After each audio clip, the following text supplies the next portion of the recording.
आज दिवसभरात काय मोठ्या आणि महत्त्वाच्या घडामोडी घडणार आहे आपल्याला आज काय विशेषमध्ये बघायचं. पहिली बातमी पालकमंत्री पदासंदर्भातली आहे.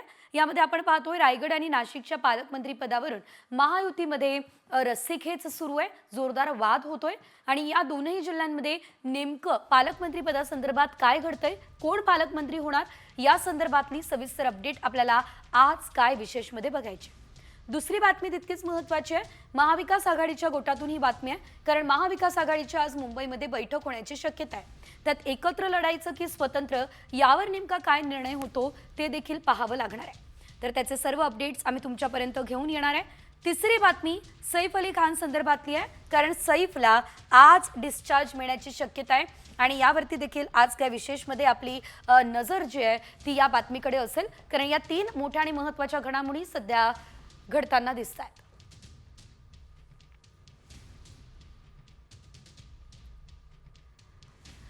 तर आज काय विशेष मधली पहिली विशेष बातमी पालकमंत्री पदासंदर्भातली, कारण नाशिक पालकमंत्री पदासाठी भाजप आग्रही आहे असं कळत आहे.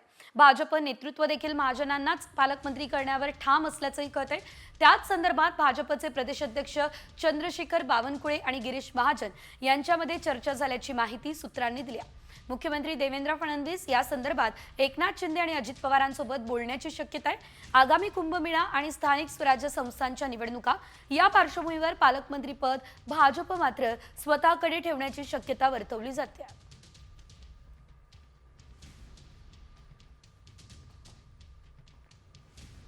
त्यामुळे आता पुन्हा नाशिकचे पालकमंत्री गिरीश महाजनच होणार काही बघणं महत्त्वाचं असेल.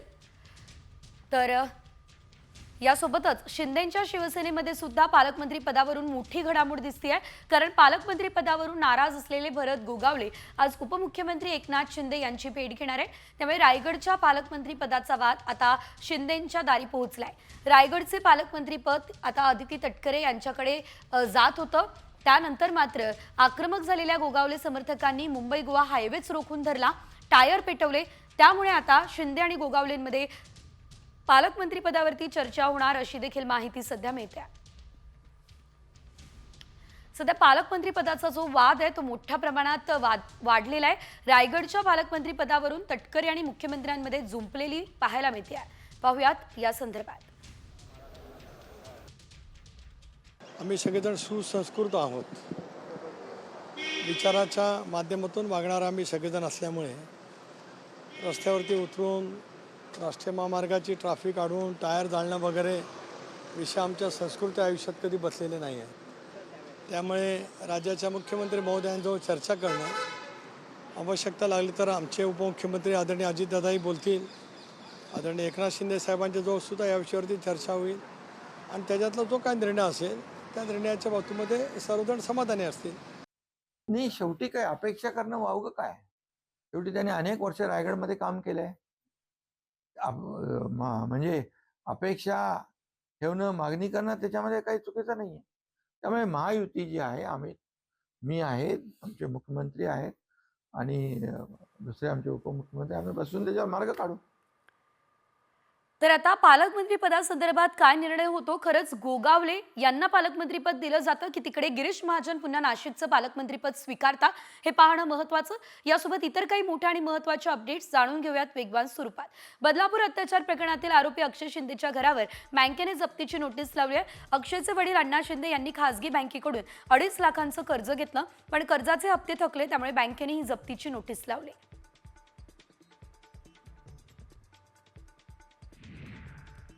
अक्षय शिंदे एन्काउंटर प्रकरणातील अहवालाची मुंबई हायकोर्टानं गंभीर दखल घेतली. एन्काउंटर प्रकरणातील 5 पोलिसांवर गुन्हे दाखल करण्याचे आदेश देण्यात आले. 2 आठवड्यामध्ये भूमिका स्पष्ट करण्याचे आदेशही देण्यात आलेले आहेत.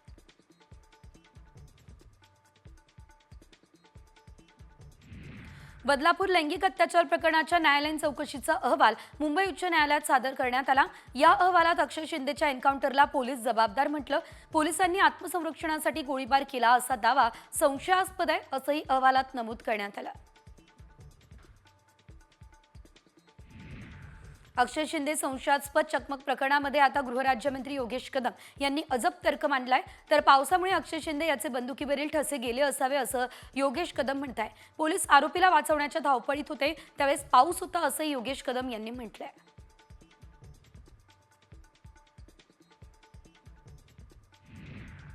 बदलापूरच्या घटना खऱ्या अर्थानं राज्याला काळीमा फासणारी आहे, तर सरकारचे पोसलेले भक्षक यांना वाचवण्यासाठी प्रयत्न केले जातात. फिंगरप्रिंट नसल्याचं त्यामुळे समोर आलं. आरोपींना वाचवण्यासाठी प्रयत्न केलाय असा आरोप नाना पटोलेंनी केला आहे.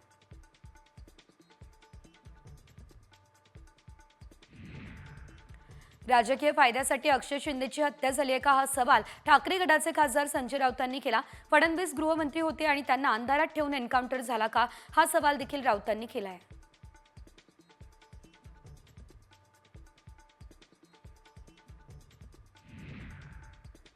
महिला आयोगाच्या अध्यक्षा रुपाली चाकणकरांनी शिंदेंच्या एन्काउंटरवर प्रतिक्रिया दिली. आयोगाकडे तक्रार आल्यावर कुणालाही सोडणार नाही, सरकार सगळ्या गुन्ह्यांकडे व्यवस्थित लक्ष देऊन कारवाई करतंय, ही प्रतिक्रिया चाकणकरांनी दिली.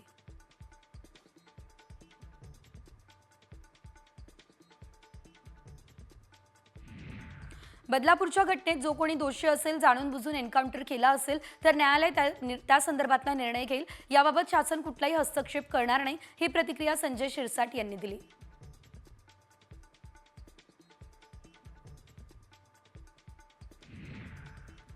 स्वतःचा नाकर्तेपणा झाकण्यासाठी किंवा कुणाला तरी वाचवण्यासाठी अक्षय शिंदेचा खून करण्यात आला, असा आरोप ठाकरे गटाच्या उपनेत्या सुषमा अंधारे यांनी केला. सत्ताधाऱ्यांनी पोलिसांच्या संगनमतानं अक्षयचा खून केलाय, हा आरोपही अंधारेंनी केलाय.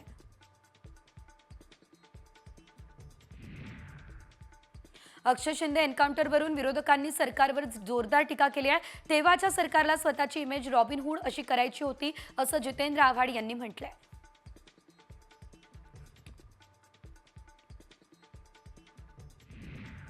अनिल देशमुखांनी थेट भाजपवर हल्लाबोल केला. ज्या शाळेत चिमुकलीचे लैंगिक शोषण झाले ती शाळा भाजपच्या मंडळींची होती, त्यांना वाचवण्यासाठी शिंदेंचा एन्काउंटर करायला लावलाय का, हा सवाल देशमुख यांनी उपस्थित केला.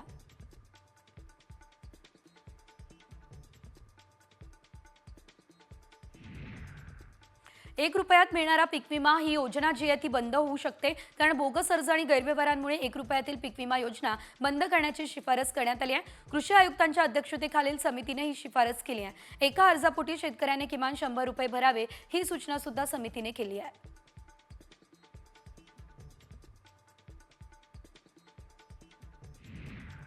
मुंबई पुणे एक्सप्रेस हायवेवरती मुंबई लेनवरती लोणावळा या ठिकाणी पुलाचे गर्डर्स बसवण्याचं काम सुरू आहे. या कामासाठी 22 ते 24 जानेवारी असे 3 दिवस दुपारी 12 ते 3 या वेळेमध्ये ब्लॉक घेतला जाईल. या दरम्यान वाहतूक पर्यायी मार्गाने वळवण्यात येणार आहे.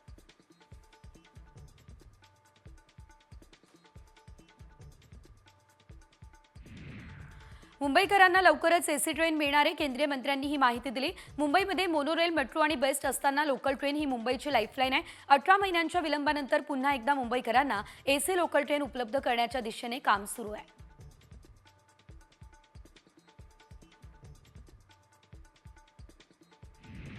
मुंबईच्या अंधेरीमधल्या ओशिवरा भागातील एका मॉलमध्ये काम करणाऱ्या महिला कर्मचाऱ्याची परप्रांतीय कर्मचाऱ्यानं विनयभंग केला. या प्रकरणी महिलेने पोलिसांकडे तक्रार केल्याचा राग धरून कंपनीने तिला कामावरून काढलं. महिलेने मनसेकडे तक्रार केली आणि मनसे कार्यकर्त्यांनी मॉलमध्ये जात परप्रांतीय कर्मचाऱ्याला चोप दिला.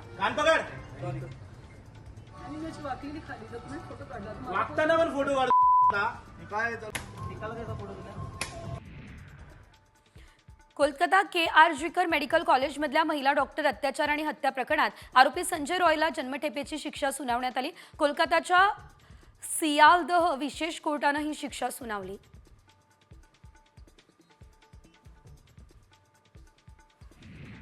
छत्रपती संभाजीनगरमध्ये 35 कोटी रुपये उकळून गुजरातची कंपनी पसार झाली. या कंपनीने 1,500 जणांना गंडा घातलाय. क्विक स्टार्ट या कंपनीने गुंतवणूकदारांना महिना 3% परतावा देण्याचं आमिष दाखवलं. कंपनीचे संचालक हर्षल गांधी, प्रतीक शहा यांच्यावर गुन्हा दाखल करण्यात आला. शाखा व्यवस्थापक शीतल मोतिंगे, विठ्ठल तांदळेला अटक सुद्धा करण्यात आलेली आहे.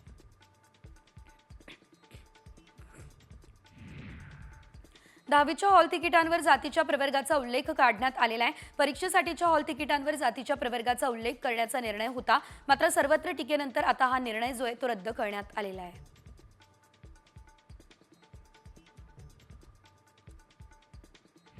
शाळा आणि कॉलेजेसमध्ये होणाऱ्या कॉपीचे गैरप्रकार रोखण्यासाठी शिक्षण विभागानं मोठं पाऊल उचललं. परीक्षेसाठी आवश्यक स्टाफ आता दुसऱ्या शाळेतून आणि कॉलेजमधून मागवला जाईल. परीक्षा केंद्रासाठीचे केंद्र संचालक, सुपरवायझर आणि परीक्षेच्या संदर्भातला स्टाफ इतर शाळा आणि कॉलेजमधला असणार आहे.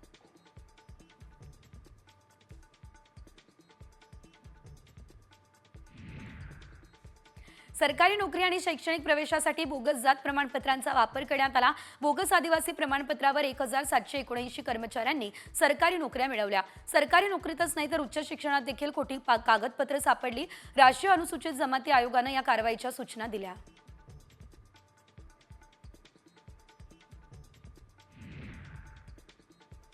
महावितरणची थकबाकी 99,000 कोटींवर पोहोचली। थकबाकीत गेल्या 4.5 वर्षात 40,000 कोटींची वाढ झाली आहे। आता ही 99,000 कोटींची थकबाकी कशी वसूल करायची हा महावितरण समोर प्रश्न उभा आहे।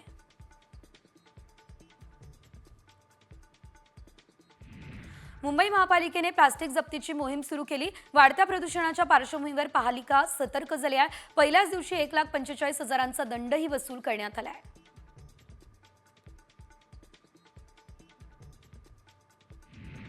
मुंबई, नवी मुंबई आणि ठाण्यात घरांच्या विक्रीत 31% घट झाली। नवीन प्रकल्प कमी झाले असं या अहवालातून समोर आलं। विक्रीच्या संख्येत घट होण्यामागचं कारण प्रामुख्यानं महाराष्ट्र राज्यात झालेल्या निवडणुका याशिवाय मालमत्तेच्या वाढत्या किमती आहे असं देखील या अहवालामध्ये नमूद करण्यात आलं आहे। गोरेगावातील पत्राच्या योजनेतील 305 घरांना ओसी प्राप्त झाली आहे। या घरांसाठीच्या विजेत्यांना तात्पुरते देकार पत्र वितरित करण्याचा निर्णय मुंबई मंडळाच्या पणन विभागानं घेतलाय। त्यानुसार विजेत्यांना देकार पत्र वितरित केलं जाईल।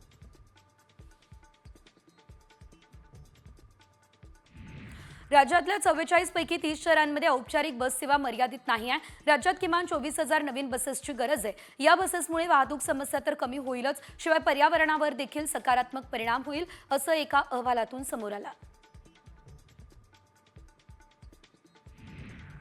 जळगाव जिल्ह्यातील सर्वात मोठ्या धरणांमध्ये हातनूर धरणाचा समावेश होतो। या धरणात आजच्या स्थितीला 54% गाळ साचलेला आहे। असं असताना धरणात 91% पाणीसाठा शिल्लक आहे। अजून उन्हाळ्याचे 4 महिने येणं बाकी आहे।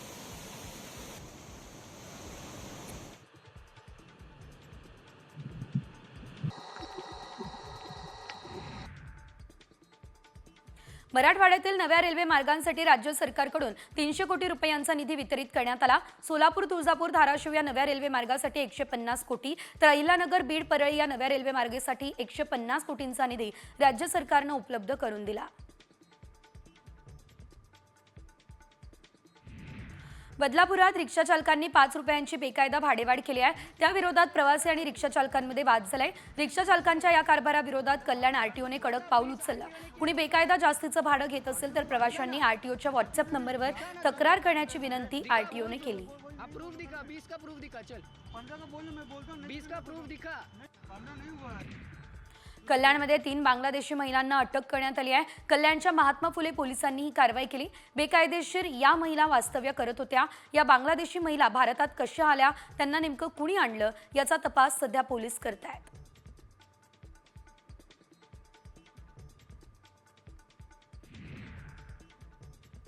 अकोल्यामध्ये पहिले एकदिवसीय आदिवासी साहित्य संमेलन झालंय। लेखक संघ आणि आदिवासी समाज बांधवांच्या पुढाकारातून संमेलनाचं आयोजन करण्यात आलं। आदिवासींच्या सामाजिक आणि सांस्कृतिक विषयासंदर्भात विविध परिसंवाद पार पडले। या साहित्य संमेलनात अनेक साहित्यिक, कवी आणि आदिवासी बांधवांचा सहभाग सुद्धा बघायला मिळाला।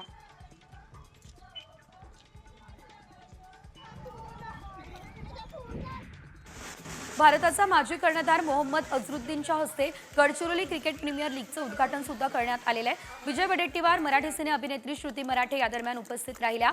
या लीगमध्ये 7 संघ सहभागी झाले। 15 दिवस ही स्पर्धा चालणार आहे। पिंपरी चिंचवडच्या शिरपेचात मानाचा तुरा रोवला गेला। भारतीय महिला खो खो संघाला वर्ल्ड कपमध्ये विजेतेपद मिळवून देणारी कर्णधार प्रियंका इंगळे ही पिंपरी चिंचवडची रहिवासी आहे। शाळेत आणि गल्लीबोळात खेळल्या जाणाऱ्या खो खोची वर्ल्ड कप स्पर्धा प्रथमच आयोजित करण्यात आली। दक्खनचा राजा श्री क्षेत्र ज्योतिबाच्या मूर्तीवरती रासायनिक संवर्धन प्रक्रिया केली जाणार आहे। भाविकांना दर्शन घेता येणार नाही। आजपासून रासायनिक प्रक्रिया केली जाईल। हे काम 24 जानेवारीपर्यंत चालू असेल। असं असल्यानं या कालावधीत मूर्तीचं दर्शन भाविकांना मिळणार नाही।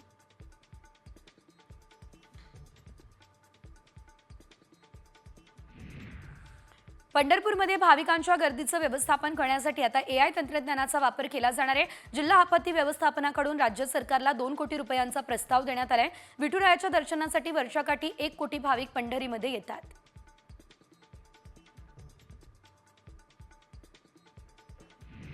कर्नाटकमधील बंगळुरूमधील श्री दक्षिणा अयोध्या मंदिराच्या प्रांगणात नुकतीच महाबली हनुमानाची 72 फूट उंचीची मूर्ती बसवली आहे. हनुमानाच्या खांद्यावर श्रीराम आणि लक्ष्मणाच्या मूर्ती देखील दिसत आहेत.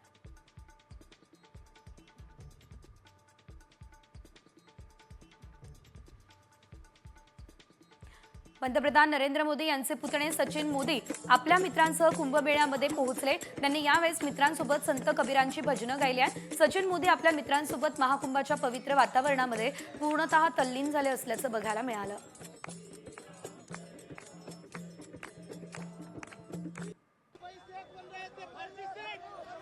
तिकडे कुंभमेळ्यात रील बनवण्यासाठी शेखच्या वेशात आलेल्या एका तरुणाला साधूंनी मारहाण केली. प्रेमानंद असं या तरुणाचं नाव आहे. तो राजस्थानमधून कुंभमेळ्यात आलेला होता. व्हिडिओमध्ये प्रेमानंद हा अरबी शेख सारखे कपडे घालून फिरत असल्याचं देखील आपल्याला बघायला मिळतंय. त्याच्यासोबत आणखी 2 तरुण आहे. ते त्याचे अंगरक्षक असल्याचं देखील भासवताना सध्या तरी दिसतंय.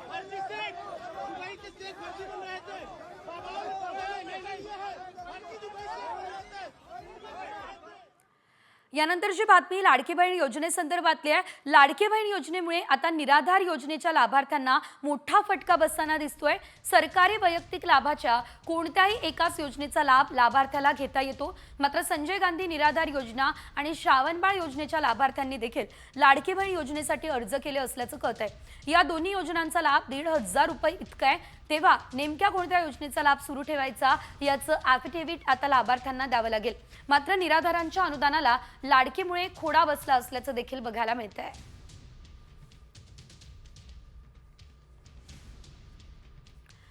लाडक्या बहिणींना 2100 रुपये दिले जाणार असं सांगितलं जात असताना हे नेमके कधी दिले जाणार या संदर्भातली मोठी बातमी.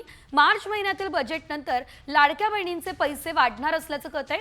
बजेटनंतर लाडक्या बहिणींचा हप्ता 2100 रुपये होणार असल्याचं कळतंय. जलसंपदा मंत्री राधाकृष्ण विखे पाटील यांनी या संदर्भात माहिती दिली. तर लाडक्या बहिणींना हप्ता 1500हून 2100 रुपये होणार आहे. मात्र बजेटनंतर हा हप्ता वाढणार असं सध्या सांगितलं जात आहे. विरोधी लोक म्हणायचे निवडणूक संपली की तुमची योजना बंद होणार आहे. योजना बंद झाली, चालू आहे का बंद आहे? चिंता करू नका, मी पैसे मागणार नाही, पण चालू आहे का बंद आहे? चालू आहे ना. आता डिसेंबर तुमचा जानेवारीत हप्ता येईल. मार्चमध्ये बजेट झालं की तुमचे पैसे 1500 2100 होतील. त्यामुळे खरंच बजेटनंतर आता 2100 रुपये लाडक्या बहिणींच्या खात्यात जमा होतात का हे बघणं महत्त्वाचं. याशिवाय राज्यभरातल्या इतर काही मोठ्या आणि महत्त्वाच्या अपडेट्स वेगवान स्वरूपात 36 जिल्हे 36 रिपोर्टर्समध्ये. शक्तीपीठ महामार्ग रद्द करावा या मागणीसाठी महामार्ग बाधित शेतकरी आक्रमक झाले असल्याचं देखील बघायला मिळतंय. याशिवाय मराठवाडा शक्तीपीठ महामार्ग बाधित शेतकरी कृषी समितीच्या वतीने जिल्हाधिकारी डॉक्टर सचिन उंबासे यांना निवेदन देत 24 जानेवारीला जिल्हाधिकारी कार्यालयासमोर आंदोलन करण्याचा इशारा हा आता देण्यात आलेला आहे.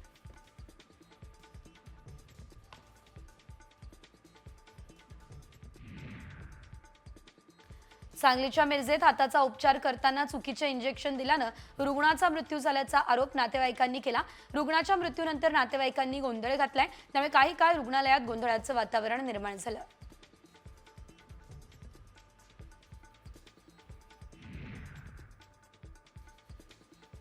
पतंग उडवताना 4थ्या मजल्यावरून खाली पडून 8 वर्षीय चिमुकल्याचा मृत्यू झाला. नाशिकच्या द्वारका परिसरात ही धक्कादायक घटना घडली. पतंग उडवताना त्याचा तोल गेला आणि तो खाली पडलाय. त्याला उपचारासाठी खासगी रुग्णालयात दाखल करण्यात आलं. मात्र उपचारादरम्यान त्याचा मृत्यू झाला.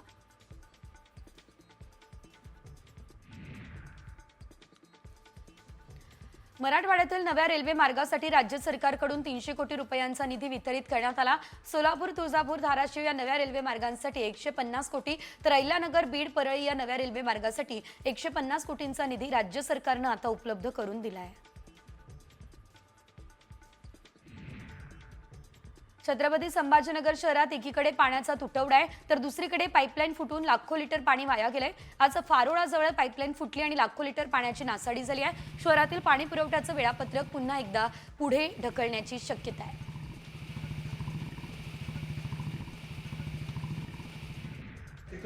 सांगलीच्या निवासी शाळेतल्या 23 विद्यार्थ्यांना विषबाधा झाली. पोटदुखी, मळमळ हा त्रास होत होता. त्यामुळे विद्यार्थ्यांना उपचारासाठी रुग्णालयात दाखल करण्यात आलं. रात्री देण्यात आलेल्या मटणाच्या जेवणामुळे विषबाधा झाल्याचा अंदाज आहे. जळगावमध्ये प्रेमविवाह केल्यानं संतप्त झालेल्या मुलीच्या कुटुंबियांनी तरुणासह त्यांच्या कुटुंबियांवर जीवघेणा हल्ला केला। या घटनेनंतर आज तरुणाच्या कुटुंबियांनी आरोपीचं घर जाळण्याचा प्रयत्न केला। पोलिसांमुळे मोठा अनर्थ टळला। या प्रकरणी 10 जणांविरोधात गुन्हा सुद्धा दाखल करण्यात आला।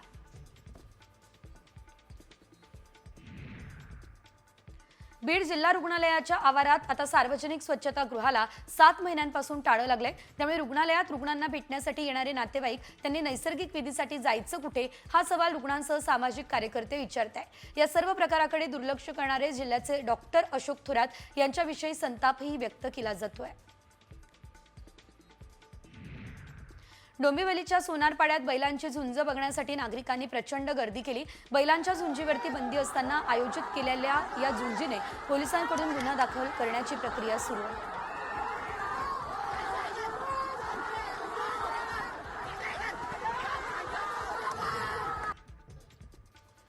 पुण्याहून शिरपूरला जाणाऱ्या बसमधील महिला प्रवाशाची प्रकृती खालावली आहे। यावेळी चालकानं सावधानता राखत बस थेट येवला उपजिल्हा रुग्णालयात नेली आहे। चालकाच्या सावधानतेने आणि प्रवाशांच्या सहकार्यानं या महिलेला वेळेत उपचार मिळाले, तिचे प्राण वाचले। सर्वत्र या चालकाचं प्रचंड कौतुक केलं जात आहे।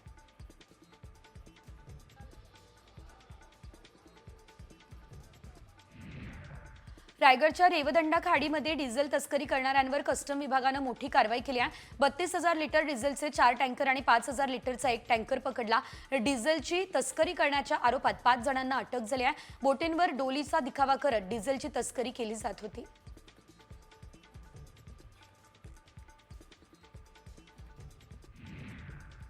रील्स बनवण्यासाठी जीव धोक्यात घालून एका तरुणानं स्टंटबाजी केली। मद्यधुंद अवस्थेत चालत्या कारवर बसून हा तरुण स्टंटबाजी करताना आपल्याला पाहायला मिळतोय। स्टंटबाजी व्हायरल होताच पोलिसांनी याचा शोध घेतलाय। स्टंटबाजाच्या मुसक्या आवळल्या आहेत। स्टंटबाजी करणाऱ्या तरुणावर पोलिसांनी सुमोटो कारवाई केली आहे।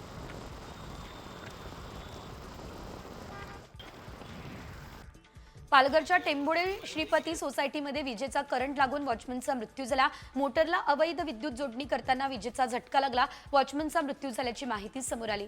सोसायटीच्या हलगर्जीपणामुळे मृत्यू झाला असा आरोप कुटुंबियांनी केलाय। पोलीस घटनेचा अधिकचा तपास करत आहेत।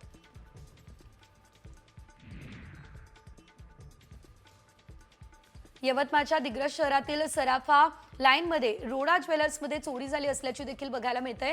तर यामध्ये 2 अज्ञात महिला आणि एका अल्पवयीन मुलीने भर दिवसा 4,30,000चा सोन्याचा राणीहार चोरी केला। ही घटना सीसीटीव्ही कॅमेऱ्यात कैद झाली आहे। तर या घटनेमुळे व्यापाऱ्यांमध्ये मोठी खळबळ उडाली आहे। दहशत माजवणाऱ्या 7 तरुणांची पुणे पोलिसांनी धिंड काढली आहे। ट्रिनिटी कॉलेज बोबदेव घाट परिसरात या तरुणांनी दहशत माजवली। एकावरती कोयत्यानं हल्ला केला। याच परिसरातून पोलिसांनी या तरुणांची धिंड काढली।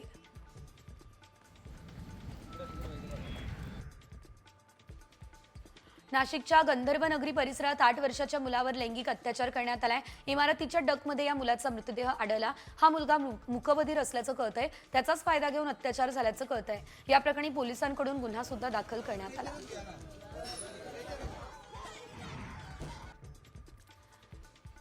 पुण्यातील डॉक्टर पल्लवी फडतरेने आत्महत्या करण्यापूर्वी लिहिलेली सुसाईड नोट समोर आली। तिने आई वडिलांचा उल्लेख करत मला वाचवण्याचा प्रयत्न करू नका असं म्हटलं। तरुणाचा लग्नाला नकार आणि आर्थिक फसवणूक केल्यानं धक्का सहन न झाल्यानं पल्लवीने आत्महत्या केली।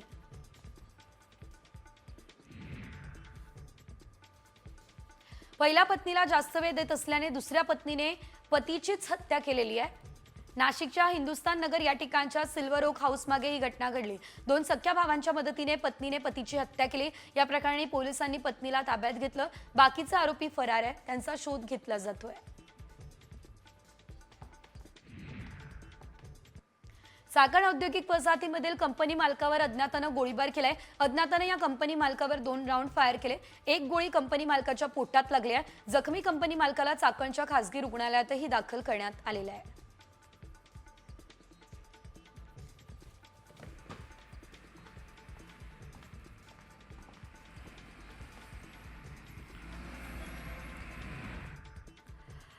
लवकरात लवकर लग्न जमावं आणि योग्य वर किंवा वधू मिळावी यासाठी अनेक जण मॅट्रिमोनी साइट्सवरती नोंदणी करतात। मात्र आता मॅट्रिमोनी साइट्सवरती नोंदणी करत असाल तर तुम्ही सावध व्हा, कारण पुण्यात मॅट्रिमोनी साइटवरून ओळख करून एका तरुणानं अविवाहित असल्याचं सांगत महिला डॉक्टरला प्रेमाच्या जाळ्यात ओढलंय। तिच्याकडून तब्बल 10 लाख रुपये उकळले। त्यानंतर त्यानं लग्नास नकार दिला। त्यामुळे धक्का बसलेल्या महिला डॉक्टरने स्वतःच्या क्लिनिकमध्ये विष प्राशन करून आत्महत्या केली. पुण्यातील बिब्वेवाडी भागात ही धक्कादायक घटना घडलेली आहे.